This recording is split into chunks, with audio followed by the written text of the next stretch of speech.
is Fatema Jagmaag. Fatema is a parent of a CI user. Yeah, she's an experienced CI audiologist herself and speech and language therapist. She's the co-founder of V-Connect, which is an India and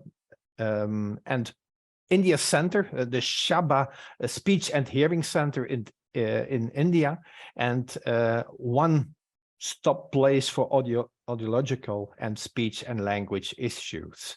She has begun remote mapping services also in India, but also in Kenya. Let's give the word to Fatema. We look forward to your presentation.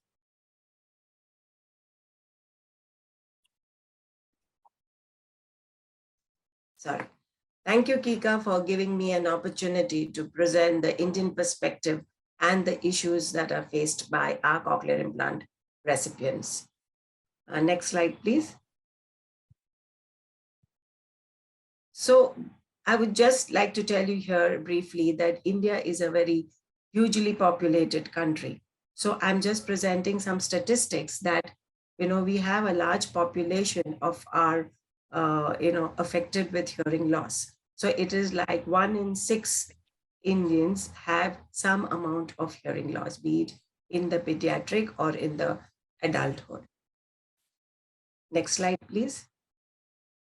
So we've got hearing losses, right, in infants, teens, adults, and seniors, and that's a huge population in each segment. Next slide.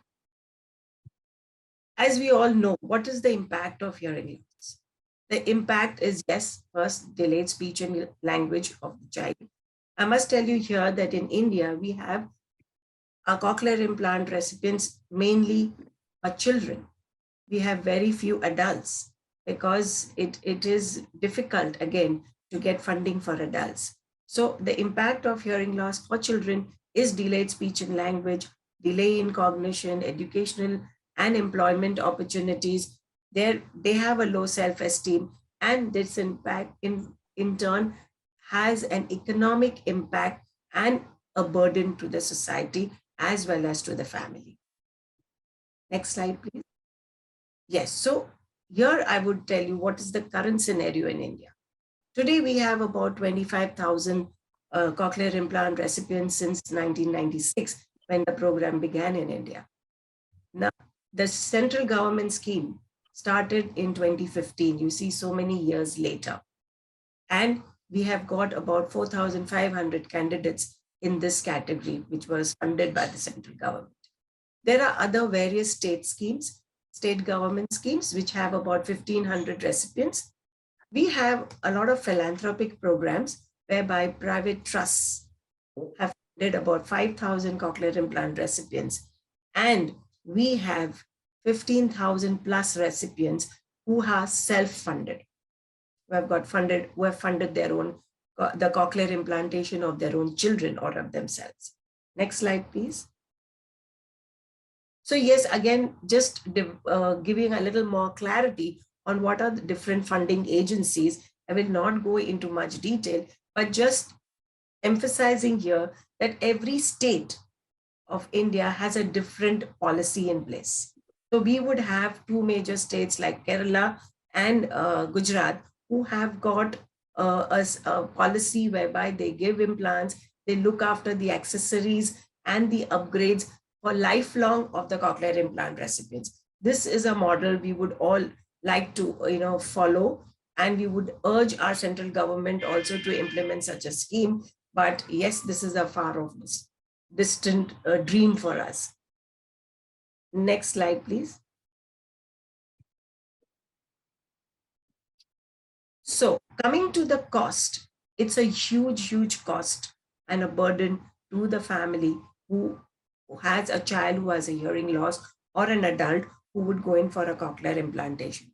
So I've just divided it into two different categories. Like if it's private, if it's self-funded, then the CI cost, the base cost would be around $8,100 to $23,000, $24,000. The surgery cost would range from $1,000 to $6,500. The switch-on cost would be around, $19 to $55. Therapy would be $12 per session. Accessories, and this is very important. After the first year, we ask our parents to keep around $250 per year for getting their accessories replaced if they need to be. And the annual service cost for repairs and servicing of sound processors is an average of about $435. All this doesn't have the tax. It is excluding of tax. There is a tax levied on this amount. In the public trust, we will see public and the private trust, the cost is drastically reduced. The CI-based cost, we would say the family incurs a cost of about $500 to $1,900. This is mainly because so that they get an ownership towards the cochlear implant. It could be done free of cost, but we realize that everything given free doesn't have value. So their families have to raise some amount of funding to get this cochlear implant for their child. As I said, there is no adult funding program. Yes, so the next slide I would go to is, as we say that the average lifespan of a sound processor, what I have seen in my practice, is about for 7 years. The first 3 years when a child gets an implant, they begin to hear that after the activation, and after the 3rd year, the warranty of the sound processor ends. And they barely, because we must remember that India has a very humid climate. All sound processors which are designed are in the Western countries. They do not take into account the Indian climatic conditions or the tropical conditions of our country. So there is a huge wear and tear of sound processors. So we say here it is 7 years, but even we can see a complete breakdown of processors by the end of 5 years. So you see what is the amount of cost that a family would incur in getting a new technology. Next slide, please. So here I have just put in an estimate for a lifespan of 75 to 80 years, as we predict with the advancement of medical science. So we need, one second.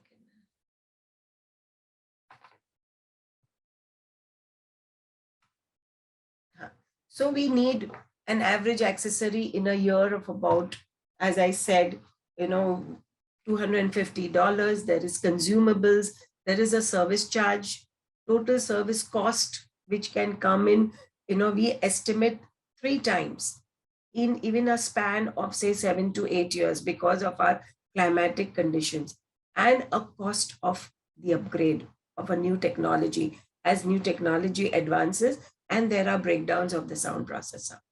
And we predict, as the way the whole the way children are advancing in age, that in a lifespan of about 70 to 80 years, they would need around 10 upgrades.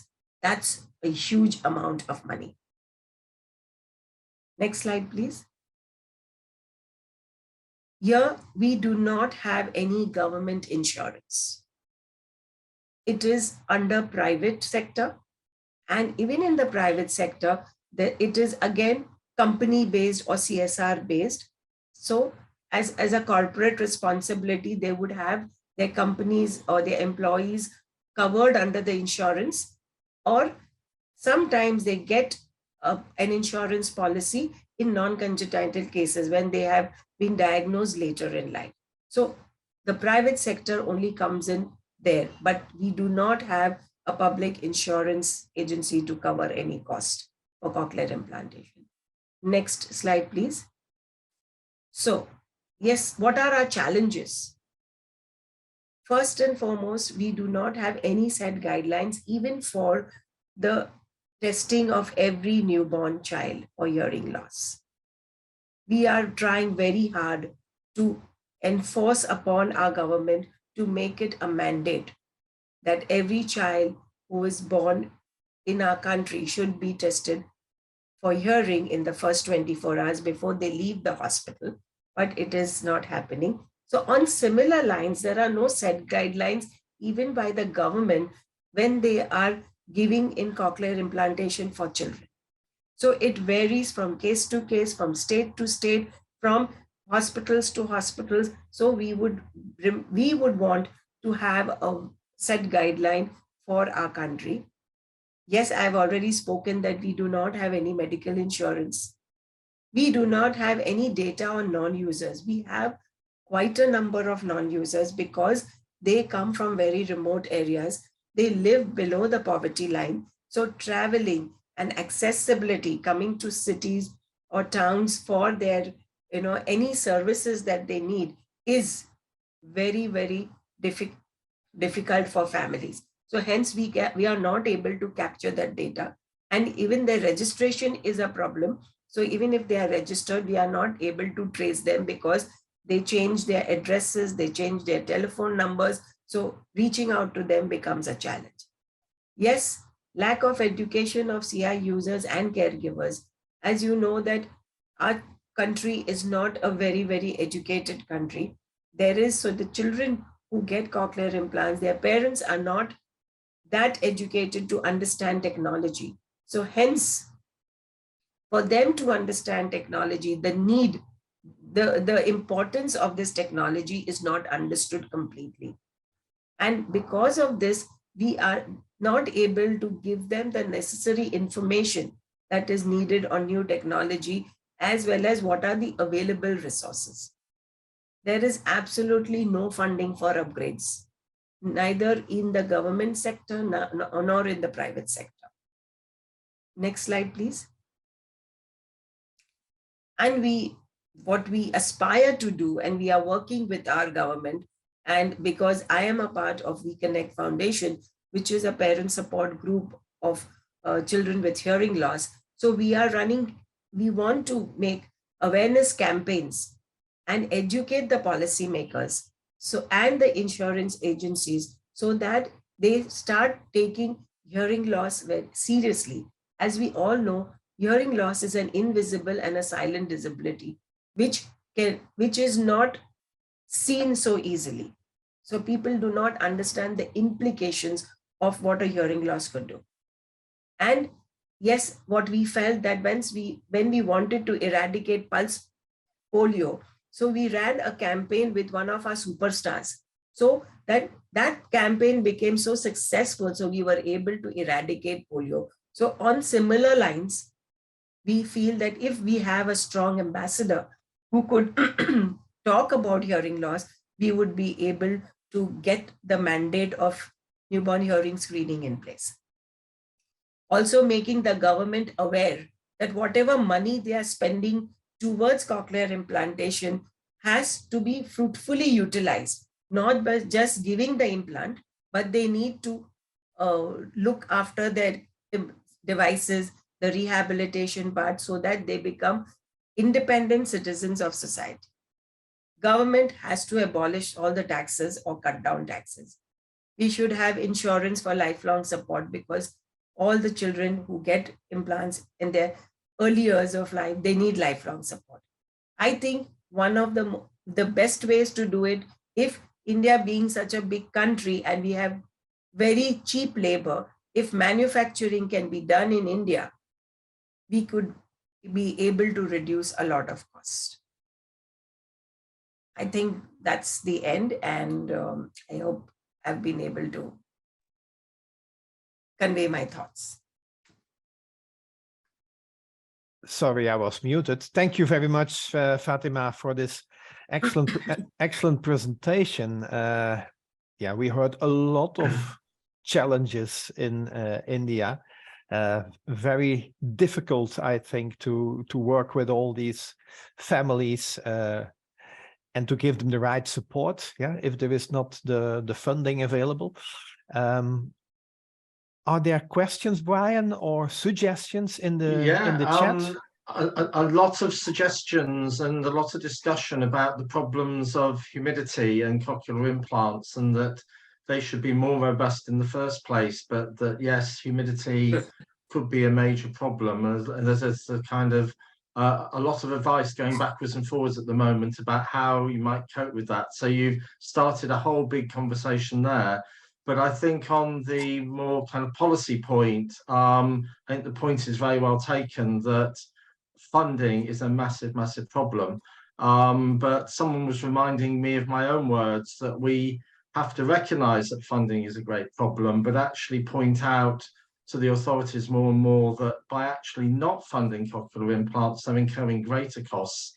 And really, it's not that the implant is expensive, it's not giving people implants that is expensive, because you're losing the opportunity to actually save money. And I realise that's a very difficult argument in a system where you can't even get insurance in many areas. So there's maybe a long way to go in some countries to even get to that kind of baseline. But a lot of discussion about that as well. So thank you very much.